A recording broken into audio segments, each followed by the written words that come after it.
ఎవడైనా ఏదైనా పథకం పెట్టాడు అనుకోండి, మీకు ఇల్లులు ఇస్తాం అంటాడు అనుకోండి, అధికారంలో రాగానే ఇవో మన గుడికి ఎన్ని ఎకరాలు ఉన్నాయి? 100 ఎకరాలు. ఎవడ బాబుసు నీకు ఇచ్చారా?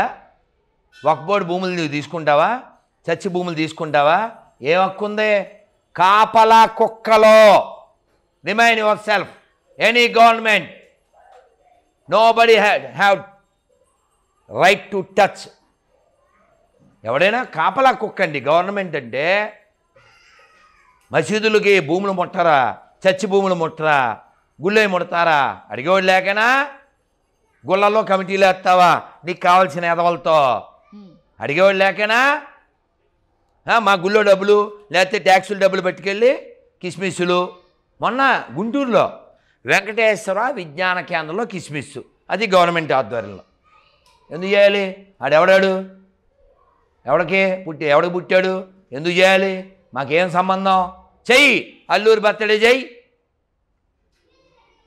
భగత్ సింగ్ బర్త్డే చెయ్యి, కందుకూరి వీరేశలింగం బర్త్డే చెయ్యి, పొట్టి శ్రీరాములు బర్త్డే చెయ్యి. వాడెవడో పుట్టాడో లేదాల్లో ఏదో దరిద్రం మాకెందుకండి? ఇలా మాట్లాడరు. రాధమనోహర్ నీకు అసలు పరమత్సారం లేదు అంటాడు. వాడికి ఉందా? వాడికి ప్రయుద్ధాలు ఆడినే చెప్తాను, సలాం అలైకుం చెప్తాను, అల్లాహ్ అక్బర్ చెప్తాను. వాడు జై శ్రీరామ్ చెప్పడు. ఆడి పేరు మీద శ్రీరాము, ఆడి పేరేమో గణేషు.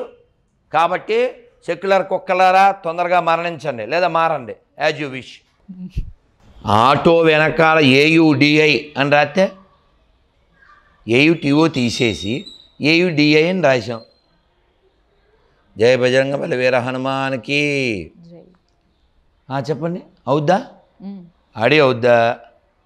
ఆటో ఆడే అవుద్దా? వీడి డాడీని మారుస్తాడా? వీడు మూలం మారుతుందా? వీడు మోసపోయి తన తాను మోసం చేసుకుంటూ లోకాన్ని మోసం చేస్తున్నాడు. ఇంకా చాలా దౌర్భాగ్యకర విషయం ఏంటంటే ఆంధ్రప్రదేశ్లో తెలంగాణలో ఈ 50-50 గలకి జీతాలు ఇవ్వడం. రీసెంట్గా చంద్రబాబు గారు కూడా అనౌన్స్ చేశారు కదా స్వామి. అందుకు హోల్సేల్గా చెప్పా. కాదు, అసలు ఇప్పుడు దేశనాశనానికి ధర్మనాశనానికి పనిచేసేవి ఎడారి మతాలు. ఎక్కడి నుంచి తెచ్చిస్తున్నారు నేను అడుగుతున్నాను. ఎవరు డబ్బులు ఇస్తున్నారు? ఇప్పుడు పూజారులకు ఇచ్చారు ఇంకో గుళ్ళో డబ్బులు, అవి అది పూజారి వల్లనే వచ్చినాయి. పూజారి పూజ చేయకపోతే గుళ్ళో ఎవడెత్తాడు డబ్బులు నీకు? కానీ గుళ్ళో ధనమంతా పూజారికి వెళ్ళట్లేదుగా, గవర్నమెంట్కే వెళ్తుంది కదా. చెప్పా, ఈ గవర్నమెంట్కి వెళ్తే దేనికన్నా మంచిగా ఉపయోగిస్తే ఒక అందం, కానీ ఇది పట్టుకెళ్ళి పాస్టర్లకి, ఇది పట్టుకెళ్ళి మౌజన్లకి ఎందుకు ఇవ్వాలి? సరే, ఇప్పుడు వెంటనే కామెంట్ పెడతారు వీడియో కింద, ఎరా రాధమనోహర్ నీకు చెప్పారా ఉండిలో డబ్బులా నిరూపించు అన్న. సరే, ఉండిలో డబ్బులు కాదు మరి ఎక్కడవే?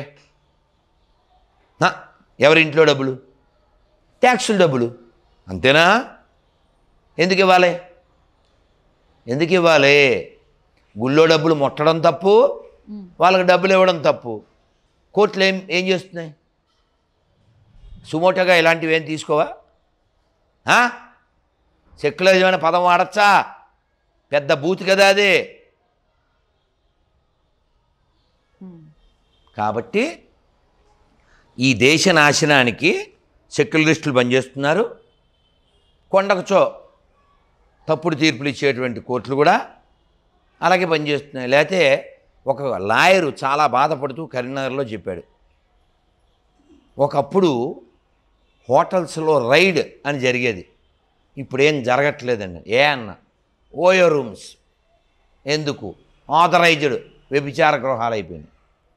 ఎందుకంటే కోర్టు తీర్పులు ఎవరికైనా నచ్చితే చేయొచ్చంట, ఆడిపిల్లలే ఈడిపిల్లలే అంటే ఆ తీర్పు ఇచ్చిన ఇంట్లో జరిగి ఉండొచ్చు బహుశా, అందుకని అందరికీ అది అంటించాడు. కోర్టులు ఏం బీగుతున్నాయి? ఈ దేశంలో ఇల్లీగల్గా ఎంతమంది ఉన్నారో వితౌట్ ప్రూఫ్, అలాంటివి ఏదైనా ఒక ఆర్డర్ ఇవ్వాలి కదా. తెలుసా, ప్రతి స్టేట్లో బంగ్లాదేశ్ వాళ్ళు ఉన్నారు.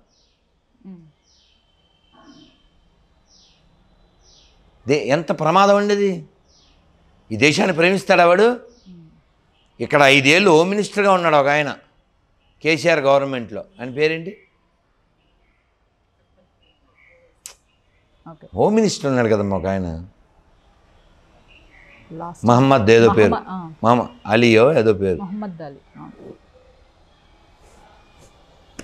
నో వందే మాత్రం, నో జనగణమన, నో శాల్యూట్. ఎలా, ఎందుకు ఉండాలి ఇక్కడ? నువ్వు గౌరవించే దేశంలో, నువ్వు ఏ దేశాన్ని ప్రేమిస్తావో గౌరవిస్తావో ఆ దేశంలో ఉండు, లేదా ఏ దేశం నీకు సపోర్ట్ చేద్దో ఆ దేశంలో ఉండు. నువ్వు ఈ దేశాన్ని వ్యతిరేకిస్తూ, ఈ ధర్మాన్ని వ్యతిరేకిస్తూ, ఇక్కడే తింటూ, ఇక్కడ దాన్ని నాశనం చేయాలనుకుని ఇక్కడ ఎందుకు ఉండాలి? అడిగేవాడు లేడు, అడిగేవాడు లేడు. మా ఇంటి వాళ్ళు అడిగితే కామెంట్లో మొరుగుతాయి.